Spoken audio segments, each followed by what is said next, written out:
ಬೀದರ್ ಜಿಲ್ಲೆಯಲ್ಲಿ ಹಗಲೇ ಎಟಿಎಂ ಹಣ ದರೋಡೆಯ ಪ್ರಕರಣ ಹತ್ಯೆಗೀಡಾದ ಭದ್ರತಾ ಸಿಬ್ಬಂದಿ ನಿವಾಸಕ್ಕೆ ಸಚಿವ ಈಶ್ವರ್ ಖಂಡ್ರೆ ಭೇಟಿ ಕೊಟ್ಟಿದ್ದಾರೆ.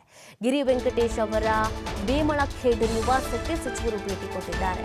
ಮೃತರ ಕುಟುಂಬಕ್ಕೆ ಸಾಂತ್ವನವನ್ನು ಹೇಳಿದ್ದಾರೆ ಸಚಿವ ಈಶ್ವರ ಖಂಡ್ರೆ.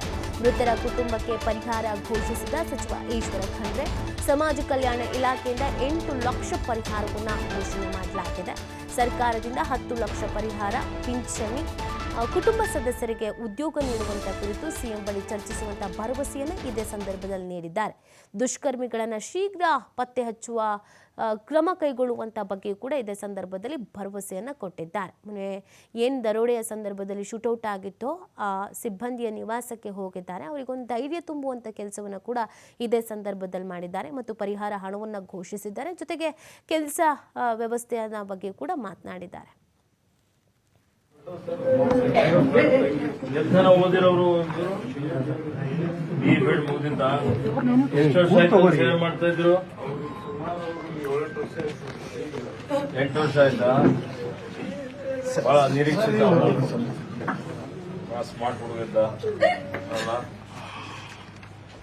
ಬಹಳ ಅನ್ಯಾಯ ಆಯ್ತಿದ್ರು. ಈಗ ಯಾರೇ ದುಷ್ಕರ್ಮಿಗಳು ಯಾರೇ ಇಲ್ಲೇ ಇದ್ರು ಈ ಪೊಲೀಸರ ತಂಡ ಹೋಗಿದೆ, ಅವ್ರಿಗೆ ಶಿಕ್ಷೆ ಕೊಡ್ಸನೆ. ಅವರ ಮುಖ್ಯಮಂತ್ರಿಯವರಿಗೂ ಮಾತಾಡಿದ್ದೇನೆ, ಗೃಹ ಮಂತ್ರಿಗಳಿಗೆ ಮಾತಾಡಿದ್ದೇನೆ, ಎಲ್ಲ ಹಿರಿಯ ಪೊಲೀಸ್ ಅಧಿಕಾರಿಗಳೆಲ್ಲ ಇಲ್ಲೇ ಬಿಟ್ಟಿದ್ದಾರೆ. ಅದು ಸಿಗಂತ ವ್ಯವಸ್ಥೆ ಮಾಡೋಣ, ಕಠಿಣ ಶಿಕ್ಷೆ ಕೊಡೋಣ, ಅವರಿಗೆ ಇವತ್ತು ಗಲ್ಲು ಶಿಕ್ಷೆ ಆಗುವಂತ ರೀತಿಯಲ್ಲಿ ಮಾಡೋಣ. ಈ ಒಂದು ಪದ್ಧತಿ ನಮ್ಮಲ್ಲಿ ಬೀದರಲ್ಲಿ ಯಾವತ್ತೂ ನೋಡಿಲ್ಲ ನಾವು. ಬಹಳ ಆಘಾತಕಾರಿ ಪಾಪ. ಬಹಳ ಸಮಾಧಾನ ಮಾಡ್ಕೊಂಡು ನಾವೆಲ್ಲ ನಿಮ್ ದುಃಖದಲ್ಲಿದ್ದೇವೆ. ಎಷ್ಟು ಜನ ಅಣ್ತಂದೇರ ಅವರು ಮದುವೆ ಆಗಿತ್ತಾ?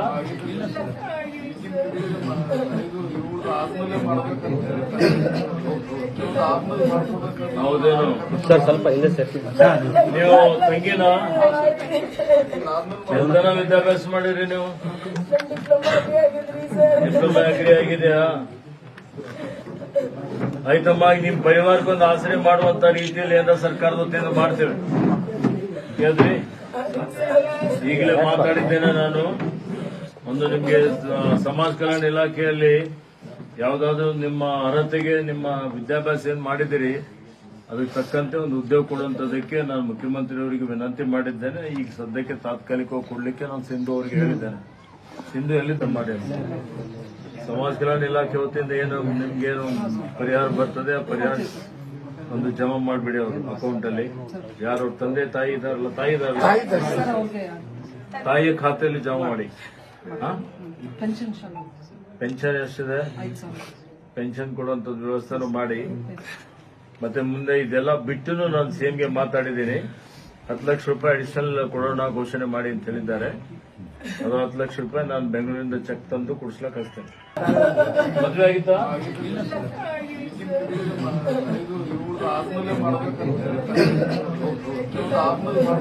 ಹೌದೇನು ಸರ್? ಸ್ವಲ್ಪ ಇಲ್ಲ ಸರ್. ನೀವು ತಂಗಿನ